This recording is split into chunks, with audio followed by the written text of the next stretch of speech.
It has been a hectic couple of weeks.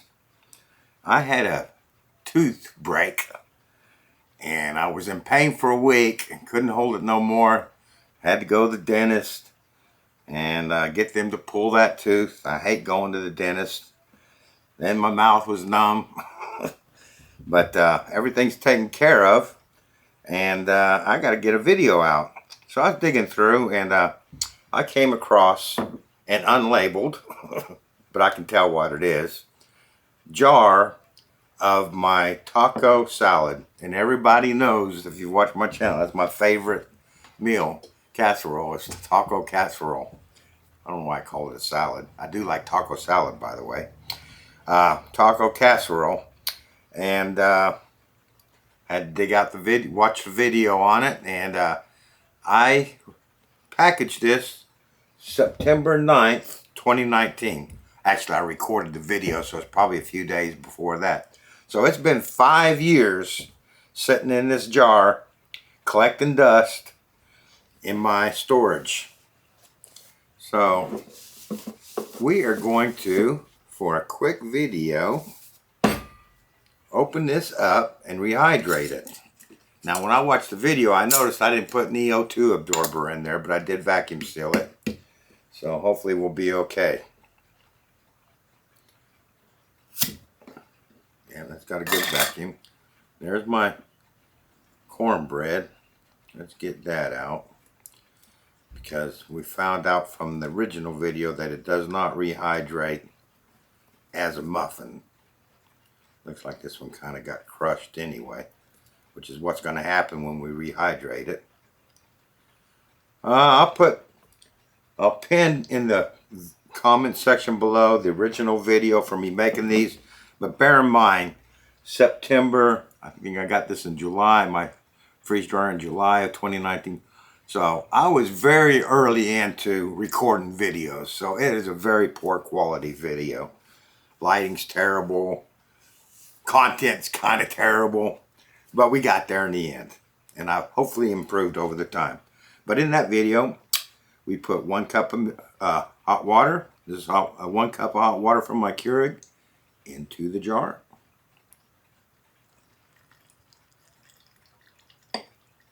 Like that. And then we stuck the lid on.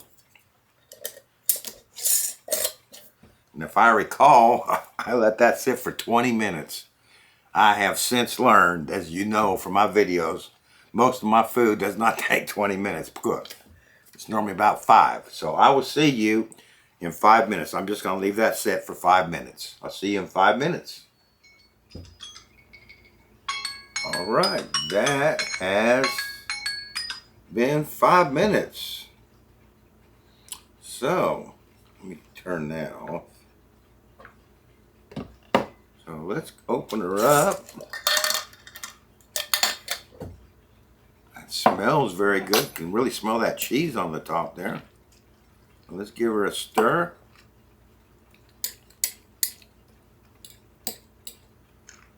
"5 years old.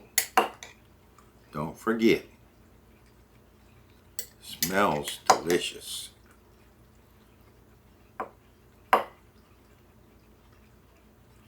All right, now we're going to put our croutons in there, my cornbread croutons.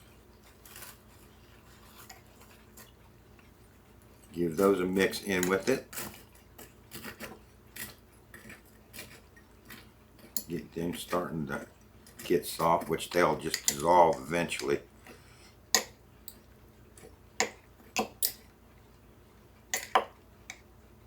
All right, let's dig in and see what we got.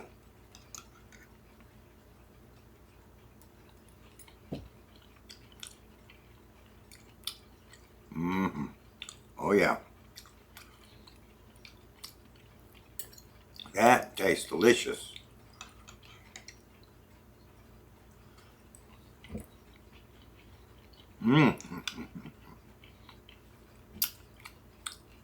That's the casserole I know and love.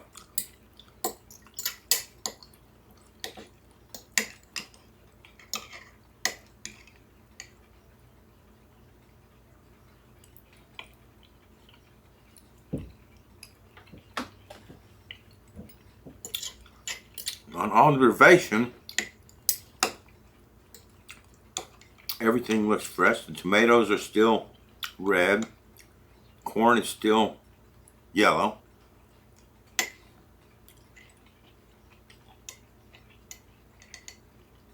Peppers are kind of a pale green.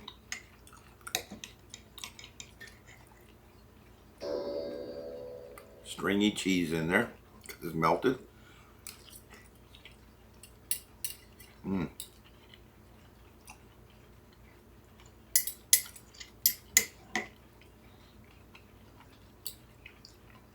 That beef has come back beautifully, as it always does.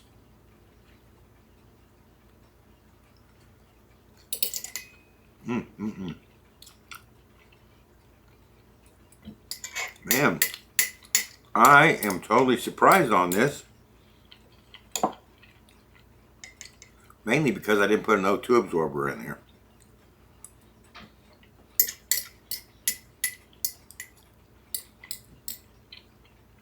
Oh, we had ground beef. Can't remember if I rinsed that ground beef or not. I'll have to watch the video again, see if I mentioned that or not.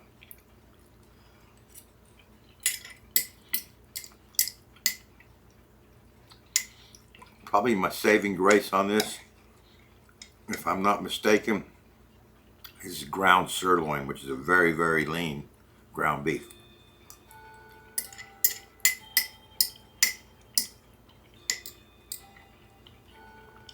This is good. I'm thinking that we are going to have to do these again. Of course, now I use the meal pouches mostly.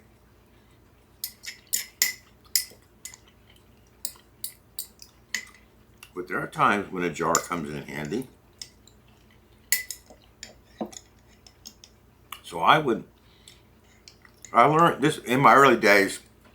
I read on the groups, the freeze drying groups, that because you vacuum sealed, you didn't need to include an O2 absorber. I have since learned, a lot from experience as well, that you do need to add an O2 absorber. It's very cheap insurance, and that O2 absorber is going to stop anything going rancid inside there, or at least prolong it. When you vacuum seal, you get a lot of the oxygen out of here. I don't know the exact percentage, say 98% maybe, but there is always some left in the pores of the food and all that stuff. So you need something in there to get rid of that last bit of oxygen. So O2 absorbers are cheap enough to just throw one in.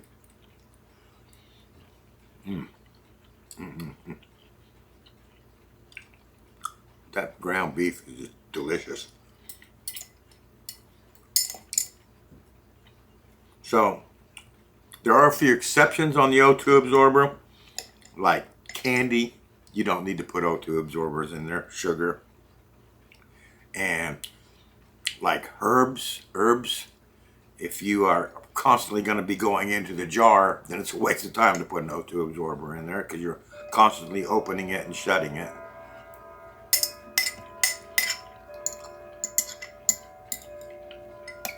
I mean, every time you open it, a jar fills up with oxygen or air that has a lot of oxygen in it,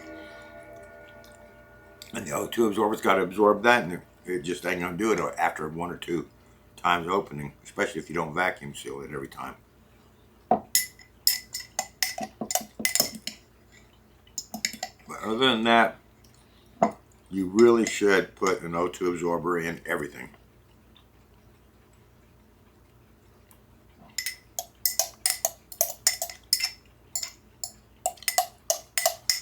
This is gorgeous.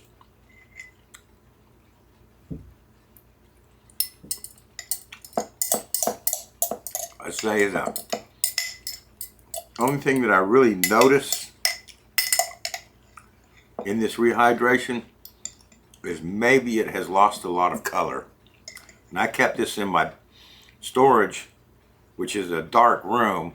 Not completely dark, I mean, but it's very, very dimly lit. But that has aided in the discoloration a little bit. Not a lot.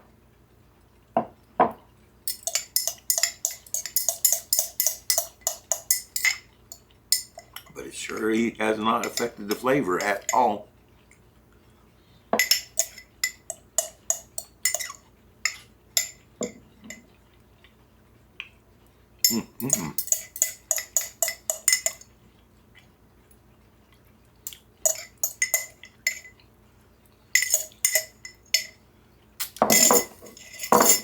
That, my friends, was delicious. It was especially delicious since I haven't eaten anything solid for 2 days. And that's the first time I've eaten something solid. And I really, really enjoyed that.